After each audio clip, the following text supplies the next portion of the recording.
Question number 6 is about trapezium rule. So we have an equation here, and the first question is we have to fill up this table. So this is the equation for y. So let's use the calculator. We can write out this equation in the calculator and just put the values. So this is 1 by 10 into x, that means x by 10. So let me write it out, x by 10. Now we have to multiply it with square root. So square root of bracket, we have 20 minus x, so 20 minus alpha x. So now we have to calculate. So now let's check whether it matches or not. If we put 8, it is 2.771, it matches. So press calc again. Let's start with 4. So for 4, the value is going to be, if we press this, we'll get the value 1.6. The answer has to be to 3 decimal places. So a has to be x equals to 4, y equals to 1.600. That makes it 3 decimal places. This is very, very important. The next one is x equals to 12.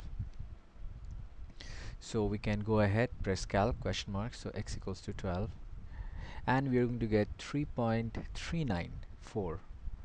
So y equals to 3.394. Then finally x equals to 16, and y is going to be, so 16, y is going to be, press ABC, 3.2. So that means 3.200. That's 3 decimal places, and that was the question. So in question number B, we actually have to do the trapezium rule. Now the trapezium rule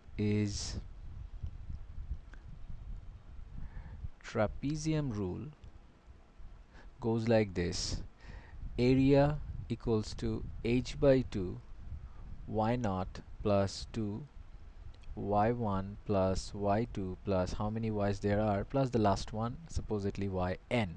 So this formula is called the trapezium rule. Now the value of h is always the next x from the table. Suppose x1 minus the previous one, x0. So this is how the trapezium rule works. So for here, the value of h is 4 minus 0. So h is 4. So we can calculate h equals to 4 minus 0, which is 4. So by the formula, area by the trapezium rule is equals to h by 2, 4 by 2. So y0, the first value of y is 0, plus 2 into, the next one is 1.6. Here we don't have to write 2 decimal places. Plus the next one is 2.771. This is 2.771.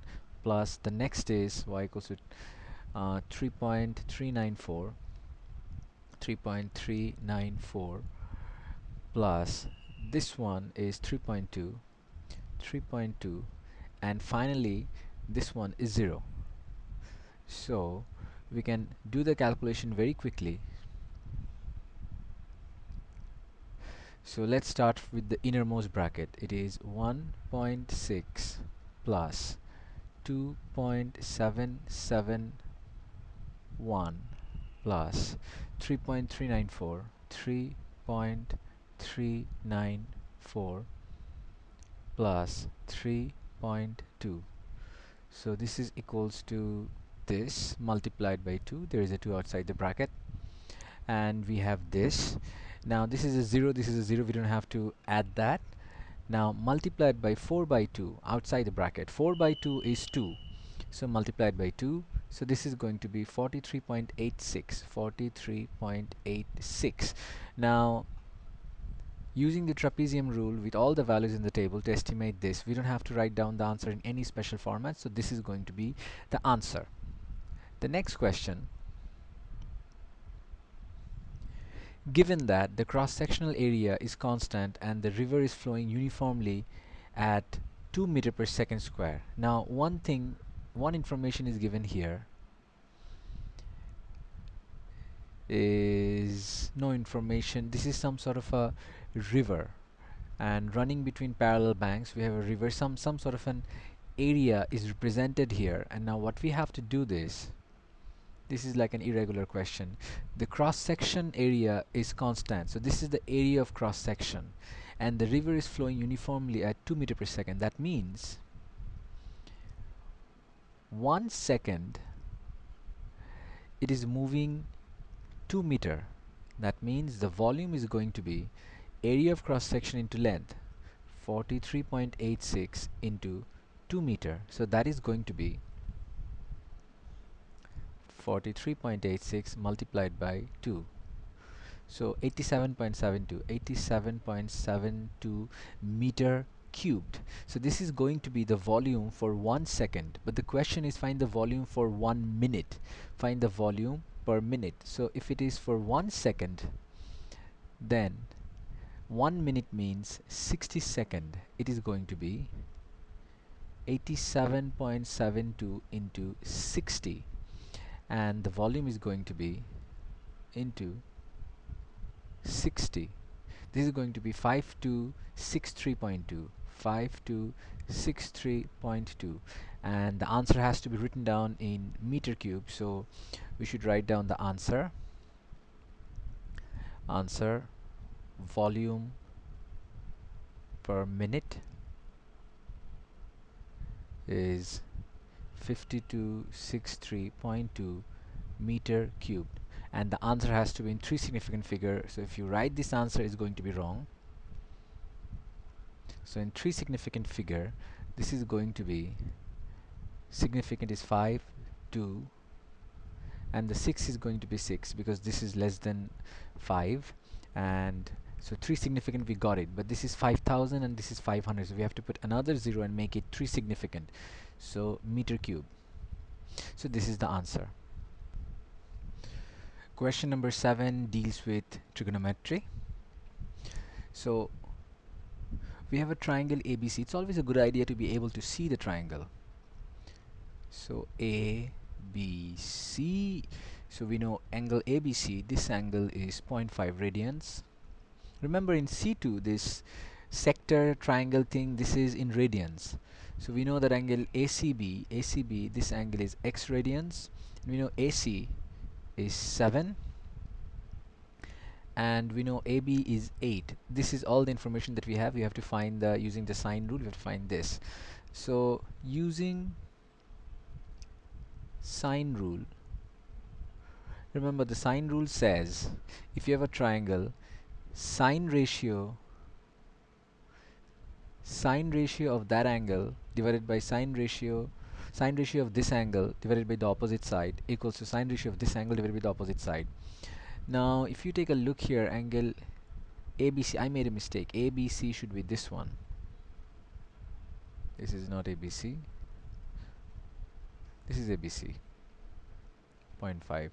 So sine x divided by the opposite side 8 equals to sine of 0.5 divided by the opposite side 7. This is the sine rule. Now we have to find the value of sine x. So sine x equals, if you multiply this with 8 into sine 0.5 divided by 7. Remember the 8 has to be written in front. This is the rule. So let's calculate this. Now one thing you have to remember, this is in the radian mode, so you have to convert this into the radian mode. So 2 is radian mode, so this is the radian mode now. So 8 times sine 0.5 divided by 7 is 0.5479 something, but the answer has to be in 3 decimal places.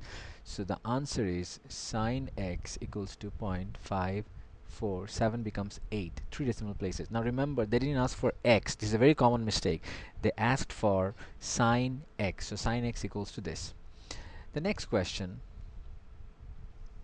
is given that there are 2 possible values of x. So remember in C2 there will be trigonometric solving. This is a solving equation. So if you have sine x equals to 0.548 and we have 2 values of x, we can do is solve this equation quadrant, solving a trigonometric equation. So sine positive first quadrant, second quadrant sine positive. So now basic angle, so x equals to arc sine or sine inverse of 0.548 and that is going to give us, remember this is in radian, this is very very important, so radian mode.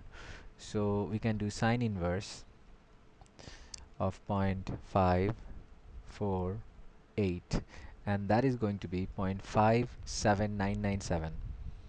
0.57997. So this is, these two are the basic angle. So what we're going to do here now, the first angle is going to be 0.57997, and the second angle is going to be, this is the first angle and this is the second angle. The second angle is going to be pi minus 0.57997, and that is going to give us, remember pi, so this is pi 3.142 minus this answer that we got, so that is going to be 2.5616. 2.5616. So we got two values, so the answer is going to be x equals to two decimal places. The first one is going to be 0.58, 7 becomes 8 because of 9, and the second one is going to be 2.56. Now you can either give this little c sign as radian, or even if you don't give it, that's fine as well.